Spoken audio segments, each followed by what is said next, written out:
que nos va a hablar François Hutat, catedrático de la Universidad de Lovaina en Bélgica y codirector del Foro de las Alternativas, junto con el economista residente en Dakar, Samir Amin, y miembro del Consejo Internacional del Foro Social Mundial de Porto Alegre. Aquí tienen ustedes en las hojas que hay en cada carpeta una presentación más amplia. Les remito a ella para que quieran conocer algún detalle más. Pero acabo de leer el primer párrafo de esa presentación que dice: el viejo padre François, bueno, ha hecho un gesto como, no sé si por viejo o por padre, pero es sobre todas las cosas un furibundo activista político que lo mismo aboga por la desaparición de la palma aceitera africana que por la salvación de los profesores iraquíes. Conoce 123 países y tiene estudios publicados de varios temas. Tiene la palabra François Hutat. Mil gracias. Gracias especialmente a Esteban, que ha podido realizar su sueño. Me acuerdo que habíamos hablado de eso en la Gran Canaria hace 2 o 3 años ya, y realmente es un gran placer para mí de estar con nosotros hoy. Trataré de hablar del tópico de manera la más concreta posible, y justamente porque la realidad de los movimientos sociales y de la convergencia de movimientos sociales se realiza dentro de un contexto muy concreto, y que precisamente ha provocado dentro del panorama social nuevas demandas y nuevas dimensiones, en particular una nueva cultura, lo que es el sitio precisamente de la ética y de la espiritualidad. En un primer punto trataré de hablar de la convergencia de los movimientos sociales, para justamente saber de qué hablamos.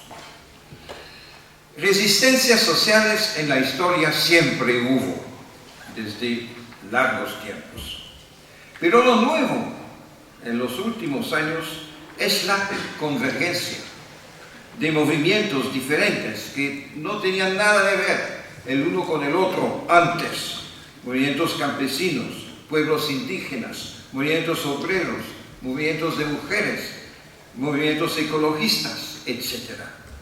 Y que se encuentran realmente constituyendo poco a poco sujetos colectivos que se encuentran al mismo tiempo para protestar contra una situación existente y también para intercambiar los proyectos, para justamente ver cómo se puede entrar en una nueva perspectiva.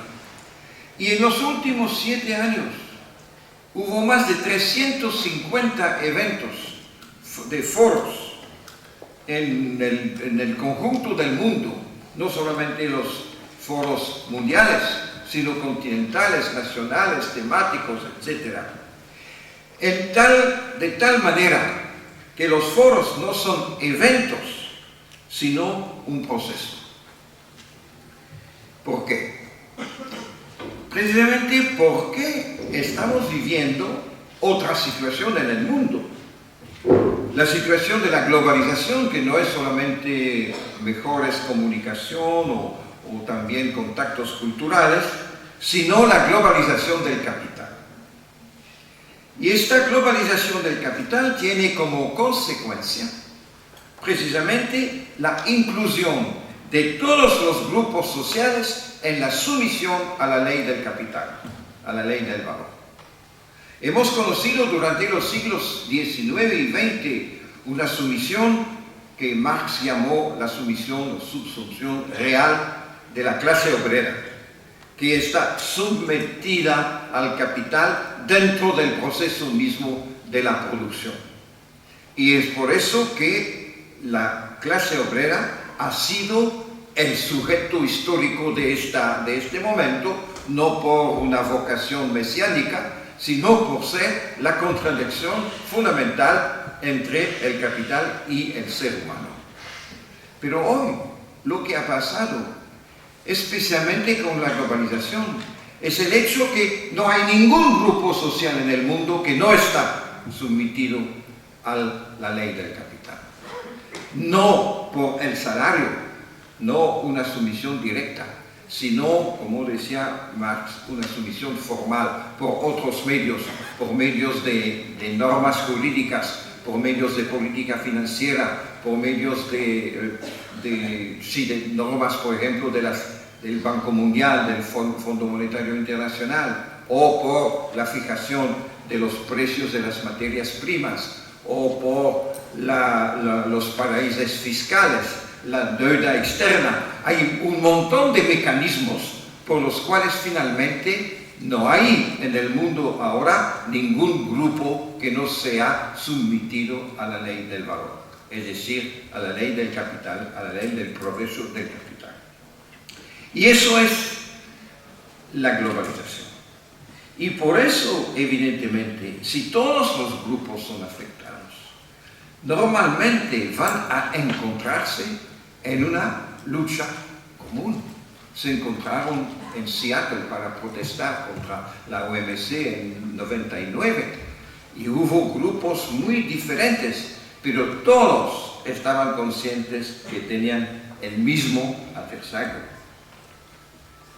Así, en este sentido, el papel de los foros ha sido precisamente de ser el punto de encuentro de todas estas conciencias nuevas y de construir poco a poco una nueva conciencia colectiva. La conciencia colectiva que otro mundo es posible. Y eso es un hecho político en sí mismo de gran importancia. Y eso también tiene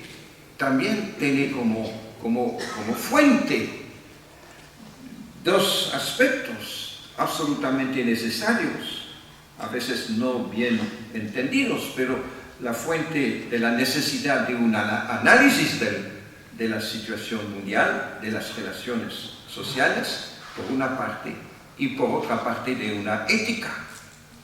Si no, uno no reacciona o no trata de construir otra cosa. Así, de hecho, los foros han podido, no realizar de manera definitiva, pero han podido contribuir al nacimiento, al desarrollo de una conciencia colectiva. Pero evidentemente, una conciencia colectiva no es suficiente para cambiar el mundo. Y se necesitan actores colectivos. Y en un cierto sentido los foros han contribuido, no siendo un actor colectivo en el sentido de campañas o de decisiones, sino que ha podido ofrecer el cuadro para el nacimiento o el reforzamiento de redes internacionales y colectivos. Pienso, por ejemplo, a Vía Campesina, que existió antes, pero que ha tenido realmente una fuerza enorme gracias a los foros. Así, los foros sí han contribuido al nacimiento de nuevos actores colectivos. Y finalmente, se necesitan evidentemente estrategias para construir alternativas.